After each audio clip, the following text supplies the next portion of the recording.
Morning everyone, मैं सुप्रीति खालको, assistant professor JD nation BEd college Angara से। पिछले क्लास में हम लोगों ने देखा था टीचिंग लर्निंग मटेरियल के बारे में। टीचिंग लर्निंग मटेरियल के क्या, उसको सिलेक्शन करने के क्या प्रिंसिपल्स होने चाहिए, इसके बारे में हम लोग देख चुके हैं। और टीचिंग मटेरियल का क्या यूज है, इसके बारे में हम लोग जानते हैं। तो आज हम लोग देखेंगे टीचिंग मटेरियल के क्लासिफिकेशन के बारे में। क्लासिफिकेशन ऑफ टीचिंग मटेरियल, कितने प्रकार से इसको वर्गीकृत किया जा सकता है। ठीक है, तो पहला जो है आज हम लोग देखेंगे ट्रेडिशनल टीचिंग एड्स, है ना। ट्रेडिशनल टीचिंग एड्स, परंपरागत रूप का जो टीएलएम था। तो उसमें हम लोग देखते हैं कि पहले नंबर पे है टेक्स्ट बुक, फिर है ब्लैक बोर्ड, टेबल्स और मैगजीन्स और न्यूज़पेपर, है ना। टेक्स्ट बुक, जैसा यहाँ पे आप लोग देख रहे हैं कि मैंने कुछ यहाँ पे टेक्स्ट बुक रखे हैं जो ट्रेडिशनल टाइम के टीएलएम, है ना। प्राचीन समय में केवल टेक्स्ट बुक के माध्यम से पढ़ाई होती थी, और उससे भी प्राचीन समय में जाएंगे अगर हम लोग तो सिर्फ रटन विद्या से पढ़ाई होती थी। जो जब स्टूडेंट को शिक्षा लेना होता था तो वो गुरुकुल जाते थे, और वहाँ पे गुरु के द्वारा जैसा जो कुछ कंठस्थ कराया जाता था वो केवल उसी को कंठस्थ करते थे। उसके बाद फिर हम लोग देखते हैं कि सेकेंड नंबर पे जो ट्रेडिशनल है वो है हमारा ब्लैक बोर्ड। जैसे आप लोग इसमें देख सकते हैं, एक छोटा सा ब्लैक बोर्ड आप लोगों के लिए है। ठीक है, ब्लैक बोर्ड, क्योंकि ब्लैक बोर्ड का उपयोग हम लोग देखते हैं कि क्लास में, स्कूल में या कहीं पर भी जितने भी एजुकेशनल इंस्टीट्यूट हैं सभी जगह यूज होते हैं, ताकि ब्लैक बोर्ड में ये एक एसेंशियल टीएलएम कहा जाता है। ठीक है, उसके बाद फिर है टेबल्स, और फिर है इसके बाद फिर है मैगजीन्स और न्यूज़पेपर। ये आपके ट्रेडिशनल टीएलएम के अंतर्गत आ सकते हैं।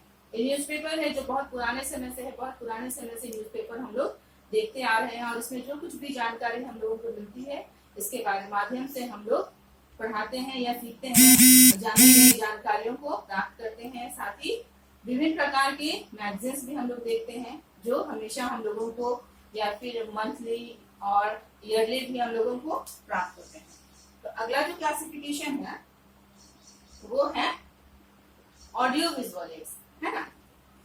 ऑडियो विजुअल एड्स, ऑडियो श्रव्य सुनने वाली, विजुअल देखने वाली, दृश्य, है ना, और एड्स सामग्री, मतलब कि श्रव्य दृश्य सामग्री, वैसी वस्तुएं जिसको कि देख करके और सुन करके हम लोग सीख सकते हैं, नॉलेज ले सकते हैं। तो पहला है टेलीविजन।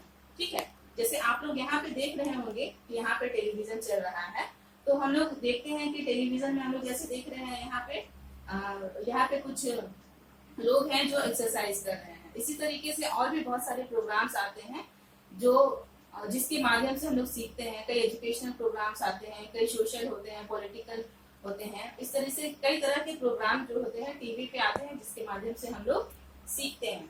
ठीक है ना। दूसरा है फिल्म्स। ऑडियो विजुअल एड्स के अंतर्गत फिल्म भी आते हैं, चलचित्र, जिसमें कि हम लोग देखते हैं कि सुनते भी हैं और हम लोग उस दृश्य को देखते भी हैं, और जो भी स्थितियां या परिस्थितियां हैं उसके माध्यम से हम लोग जानते हैं कि इस परिस्थिति में ये कहा जा रहा है, और हम लोग उसको देख करके सुनते और समझते हैं। तीसरे नंबर पे है कंप्यूटर। जैसा कि आप लोग देख रहे होंगे यहाँ पे भी है, ये कंप्यूटर का ही मॉडिफाइड रूप है। ये लैपटॉप है जिसको हम लोग लैपटॉप बोलते हैं, है ना। सारा फंक्शन ये भी हम लोग देखते हैं कि इसमें दृश्य और श्रव्य दोनों सामग्रियां हैं। ठीक है, तो अगला जो इसका क्लासिफिकेशन है वो है विजुअल एड्स। विजुअल एड्स जिसमें कि हम लोग वैसी सामग्री जिसको कि केवल हम लोग देख करके नॉलेज या फिर ज्ञान प्राप्त करते हैं। ठीक है, तो उसमें जैसे हैं पिक्चर्स है या डायग्राम्स है। तो जैसे इसमें देख रहे होंगे आप लोग, इस मैगजीन में कई तरह के पिक्चर्स बने हुए हैं, है ना। कई तरह के पिक्चर्स बने हुए हैं, तो आप लोग देख रहे होंगे। इसको देखने के माध्यम से भी हम लोग सीखते हैं, और विभिन्न प्रकार के जो डायग्राम होते हैं वो। और दूसरे नंबर पे है चार्ट या फिर ग्राफ, है ना। चार्ट या ग्राफ, तो हम लोग देखते हैं कि चार्ट पेपर आप लोग देख सकते हैं यहाँ पे बहुत अच्छी तरीके से कि मैंने एक चार्ट पेपर लगाया है यहाँ पे, है ना। जो भी हमारे टॉपिक से रिलेटेड कंटेंट है उसको हमने यहाँ पर बहुत ही अच्छी तरीके से यहाँ पे लिखा है, और आप ये भी देख सकते हैं कि ये बच्चों के पढ़ने का ये चार्ट है ना, जिसमें सारा क्या लिखा हुआ है, हिंदी वर्णमाला लिखा हुआ है ना, जिसमें देख रहे हैं आप वर्णमाला लिखा हुआ है और उससे संबंधित एक शब्द लिखा हुआ है ना, जैसे अ से अनार लिखा है, अनार लिखा है, और यहाँ पे क्या लिखा है, इसका यहाँ पे इसका एक अनार फल से संबंधित एक पिक्चर बनी हुई है ना। तो इससे बच्चे क्या सीखते हैं कि जो अनार शब्द लिखा हुआ है उसका शुरुआत अक्षर जो है अ है, और उससे अनार होता है, और अनार एक फल है जो इस तरह का दिखाई पड़ता है, ठीक है ना। उसके बाद फिर हम लोग आगे देखते हैं स्पेसिमेन। स्पेसिमेन मतलब कि नमूना, वैसी चीजें जिसको हम लोग मतलब कि साक्षात रूप में हम लोग वहां पे स्टूडेंट को नहीं लेकर के जा सकते हैं, लेकिन उसका स्पेसिमेन हम लोग दिखा सकते हैं, नमूना। जैसे आप लोग देख रहे होंगे इस प्लांट को, है ना, इस प्लांट को आप देख रहे होंगे। एक अगर विज्ञान शिक्षक को अगर अपने बायोलॉजी लैब में प्लांट के बारे में पढ़ाना हो, उस पर एक्सपेरिमेंट करना हो, तो यह उसे बायोलॉजी लैब में लेकर के जा सकता है और स्टूडेंट को दिखा सकता है कि ये पौधे का ग्रोथ किस प्रकार से है, इसमें जड़ किस भाग को जड़ बोलते हैं, किसको तना बोलते हैं, पत्ती क्या है, और इसमें देख रहे होंगे कि आप कली और फूल भी है ना, ठीक है। तो इसके आगे फिर हम लोग देखेंगे विजुअल में मैप और ग्लोब भी आते हैं, ग्लोब और मानचित्र आते हैं, है ना।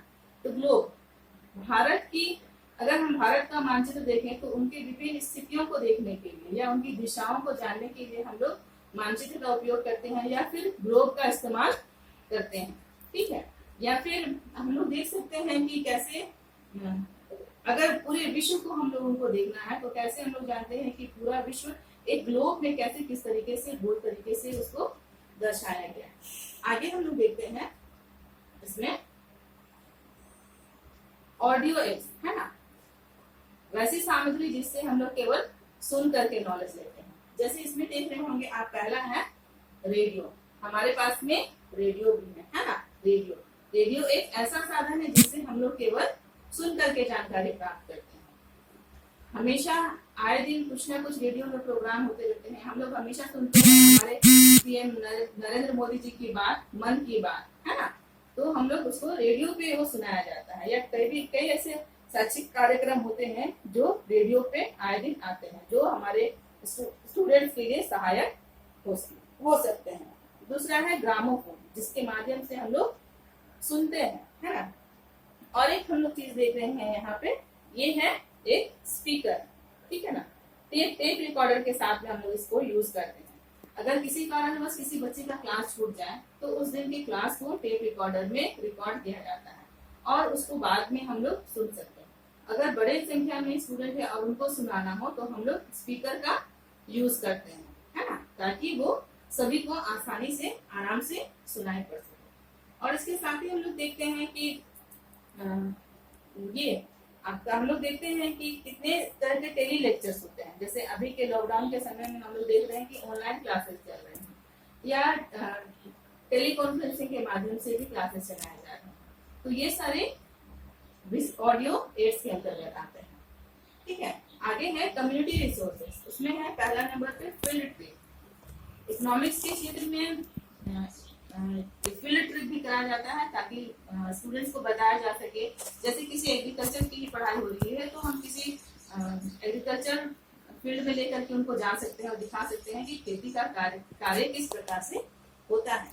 दूसरे नंबर पे है सोशल सर्वे, है ना, एक सामाजिक सर्वे। समाज में जाकर के एक सर्वे किया जाता है कि किस आधार पर, या हमें जनगणना की सर्वे करनी है तो भी हम लोग जानते हैं कि जनगणना में क्या इसका क्या रेट है, कैसे पिछले साल में या पिछले जब जनगणना हुई तो उस समय इसका क्या संख्या थी, और अभी जब इस साल अगला साल जब होगी तब उसमें उसकी क्या जनसंख्या होगी। आगे जो है वो है कम्युनिटी सर्विस प्रोजेक्ट्स। हम लोग भी हमेशा कम्युनिटी सर्विस के लिए दूसरे गांव में जाते हैं और विभिन्न प्रकार के विषयों से संबंधित जागरूकता अभियान चलाते हैं, नुक्कड़ नाटक करते हैं, लोगों को अवेयर कराते हैं, ठीक है। इसके बाद फिर है अदर एड्स में है म्यूजियम और एग्जीबिशन। म्यूजियम एक ऐसी जगह जहाँ पे कि हम लोग वैसे सामानों को रखा जाता है जो बहुत प्राचीन काल के सामान है, उनको हम लोग देखने के लिए जा सकते हैं। और एग्जीबिशन। आए दिन हम लोग देखते हैं कि कहीं ना कहीं पर एग्जीबिशन लगता है, जैसे कि कुछ भी एग्जीबिशन लगा तो हम लोग उसको देख सकते हैं। एग्रीकल्चर के फील्ड में अगर हम लोग देखें तो किसान मेला लगाया जाता है।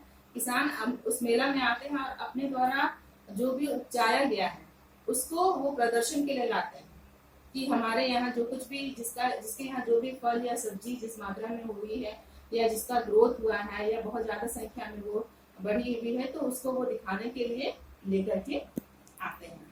ठीक है, आज के लिए इतना ही करेंगे। Thank you.